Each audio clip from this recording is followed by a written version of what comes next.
Student, हम जो है शैक्षिक उन्नयन के उपागमों का अध्ययन कर रहे हैं और कल हमने उसी के अंतर्गत सेमिनार, कार्यशाला, सेवा प्रशिक्षण इत्यादि का पूर्व में अध्ययन कर लिया है। आज जो है हम शैक्षिक उन्नयन के उपागम के अंतर्गत जो है हम व्यावसायिक संगठनों की सदस्यता एवं सहभागिता के बारे में जानकारी प्राप्त करेंगे। जो व्यावसायिक संगठन है वो किस प्रकार से एक शिक्षक की गुणवत्ता को बढ़ाने के लिए शैक्षणिक गुणवत्ता को बढ़ाने में किस प्रकार से योगदान देते हैं। ठीक है, तो इसके अंतर्गत जो है राष्ट्रीय शिक्षा नीति 1986 में जो शिक्षा की नीति निर्धारित हुई थी उसके अंदर जो है 2 की सहभागिता मानी गई थी। वो पहला है शिक्षक शिक्षा कॉलेज जो बीएड कॉलेजेस हैं वह, और दूसरा है शिक्षा के उच्च शिक्षण संस्थान जो कॉलेजेस हैं, डिग्री कॉलेजेस, पोस्ट ग्रेजुएट जो कॉलेज हैं उनको एक शिक्षक की गुणवत्ता के लिए जो समय समय पर जो orientation programme, seminar, refresher courses, कार्यशाला इत्यादि का जो आयोजन वो कराते हैं, उन आयोजन को कराने का एक प्रमुख उद्देश्य है एक शिक्षक की गुणवत्ता को, शैक्षणिक गुणों को बढ़ाना और उस आगामी क्रियाओं से परिचय कराना। ठीक है, शिक्षक शिक्षा कॉलेज जो है, बीएड कॉलेज जो है, इनका दायित्व जो है सरकारी और गैर सरकारी, गवर्नमेंट के और बिना गवर्नमेंट के निजी 2 प्रकार के जो है बीएड कॉलेजेस होते हैं। उस समय जब ये शिक्षा नीति ने ये योजना निर्धारित की थी कि व्यावसायिकरण के लिए जो है ये कॉलेजेस जो है इसके लिए पूर्णतः उत्तरदायी है, तो इन कॉलेजों में जो है ये 2 प्रकार से खोले गए। 2 गवर्नमेंट ने अपनी तरफ से खोले और निजी रूप में जो है इसमें निजी हाथों में भी की बागडोर दी गई, जिसमें स्वयं एक जो है मालिक होता है और उस कॉलेज की स्थापना करता है। तो इन कॉलेजों का प्रमुख उद्देश्य है कि एक योग्य शिक्षक तैयार करना। जो आप बीएड कॉलेज में आप पढ़ रहे हो, आपको वर्तमान में जो काय की ट्रेनिंग दी जा रही है कि टीचर बनने से पहले एक टीचर को किन किन की जानकारी होनी चाहिए जो एक योग्य शिक्षक में होनी चाहिए। योग्य शिक्षक की क्वालिटी उत्पन्न करने के लिए ये शिक्षण संस्थान एक पाठ्यक्रम निर्धारित करते हैं और उस पाठ्यक्रम के अंतर्गत जो है विषयवार उन समस्त जानकारी से आपको सैद्धांतिक और प्रायोगिक रूप से अवगत कराया जाता है। तो ये आपकी जो ट्रेनिंग है अभी प्री सर्विस ट्रेनिंग है, और एक ट्रेनिंग होती है प्री सर्विस इन सर्विस जो जिसमें सर्विस नौकरी करते हुए प्रशिक्षण लिया जाता है। ठीक है, तो इन महाविद्यालयों का ये दायित्व होता है कि एक व्यक्ति की व्यावसायिक कुशलता में वृद्धि करे। एक बालक जो एक प्रशिक्षण प्राप्त कर रहे हैं, बालक बालिकाएं, उनमें जो है अपने व्यवसाय के प्रति जो पूर्ण जानकारी है उनसे वह अवगत हुए, उसके अंदर उनको क्या काम करना है, कैसे करना है, किस विधि से करना है, इन सब की जानकारी जो है इन जो प्रशिक्षण संस्थान है, बीएड कॉलेज है, इनको कराई जाती है। इसके अंदर जो है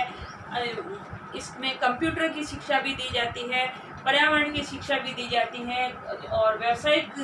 ज्ञान भी दिया जाता है जो आपके सब्जेक्ट उनके अंदर दिया जाता है, और विज्ञान की शिक्षा भी दी जाती है, जनसंख्या वृद्धि आदि इत्यादि जो नए नए विषय आपके इसमें संपूर्ण पाठ्यक्रम में सम्मिलित किए गए हैं, इसके माध्यम से आपको ये जानकारी दी जाती है कि इन सब का क्या प्रभाव पड़ रहा है और ये जो है हमारे शिक्षा के अंदर किस प्रकार से बाधक या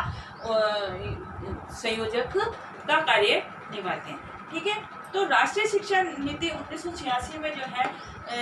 जब इस नीति को लागू किया गया था तब जो है राजस्थान में जो है 8 बीएड कॉलेज मुख्य रूप से काम कर रहे थे जो इस कार्य को बहुत ही कुशलता के माध्यम से संपन्न करते थे। इनका यही कार्य था कि एक शिक्षक की गुणवत्ता के लिए प्री सर्विस और इन सर्विस योजनाएं, नए नए पाठ्यक्रम बनाए और ओरिएंटेशन का प्रोग्राम कराए, जिसके माध्यम से उनकी गुणवत्ता में, उनकी क्वालिटी में सुधार होए और वो नई नई जानकारियों से जो शिक्षा नीति के अंदर नई नई योजनाएं शिक्षा के सुधार के लिए जोड़ी जाती हैं, उन सभी योजनाओं से वो टीचर अवगत होते चले जाएं और अपने शिक्षण में उन सब विधियों और प्रविधियों का प्रयोग करके शिक्षण को प्रभावी बनाएं। ठीक है। अब है शिक्षक शिक्षा के जो बीएड कॉलेज हैं, इनका क्या कार्य है, ये किस प्रकार से जो है एक शिक्षक में व्यावसायिक कुशलता को बढ़ा सकते हैं। ये जो बीएड कॉलेज है, इनका एक प्रमुख कार्य होता है कि शिक्षक बनने के लिए व्यक्ति को तैयार करना, छात्र को तैयार करना, शिक्षक के लिए ये पूर्ण क्वालिटी उसके अंदर उत्पन्न करना, अर्थात एक संपूर्ण टीचर का निर्माण करना इन कॉलेजेस का प्रमुख दायित्व होता है। ठीक है। इनमें जो इनका कार्य है उसमें पहला है माध्यमिक और उच्च माध्यमिक प्राथमिक लेवल के लिए जो है प्रशिक्षण प्रदान किया जाए। तो बीएड कॉलेज के अलावा जो बीएसटीसी है उसमें प्राथमिक स्तर के टीचर्स को तैयार किया जाता है। उनका भी यही कार्य होता है कि एक टीचर जो है, एक छोटे बच्चों के टीचर कैसे जो है प्रशिक्षण कैसे पढ़ाना चाहिए, बच्चों के साथ क्या क्या क्रियाएं करनी चाहिए, उन सब का उसमें जानकारी दी जाती है। तो इन संस्थाओं का ये कार्य है कि प्राथमिक माध्यमिक और उच्च माध्यमिक स्तर के शिक्षकों को तैयार करना। दूसरा है माध्यमिक शिक्षकों के लिए विषय और अपने विषयवार जो विशिष्ट विषय उनके होते हैं, साइंस आर्ट्स कॉमर्स है, उसमें भी उन्होंने किस में जो है स्नातक कर रखा है, स्नातकोत्तर कर रखा है, किस में पीजी कर रहा है, उस लेवल अपने विशिष्ट विषय के बारे में विशिष्ट जानकारी प्रदान करना। तीसरा है व्यक्तिगत शिक्षकों एवं माध्यमिक विद्यालयों को प्रसार एवं परामर्श, जो तुम्हारे निर्देशन और परामर्श का जो पेपर लगा रखा है गाइडेंस एंड काउंसलिंग का, उसका वो पेपर क्यों लगा रखा है, ताकि आप एक टीचर होने के नाते अपने स्टूडेंट को किस प्रकार से जो है दिशा निर्देश प्रदान कर सकते हैं, समय समय पे कैसे उसको सही राह पर सही विषय चयन की, सही आगे के मार्गदर्शन की जो जब उसको आवश्यकता है वो कैसे हम उसको दे सकते हैं। तो ये जो है अपने गाइडेंस एंड काउंसलिंग का जो पेपर है वो आपका इसी उद्देश्य से इसमें लगाया गया और इन संस्थाओं का भी यही कार्य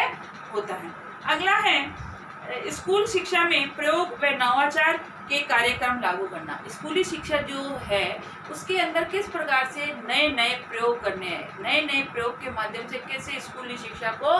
बढ़ाया जाता है, नवाचार की जो नई नई विधियाँ आ रही है, नई नई टेक्नोलॉजी आ रही है, उस सब का जो है टीचर अपने शिक्षण में प्रयोग करके अपने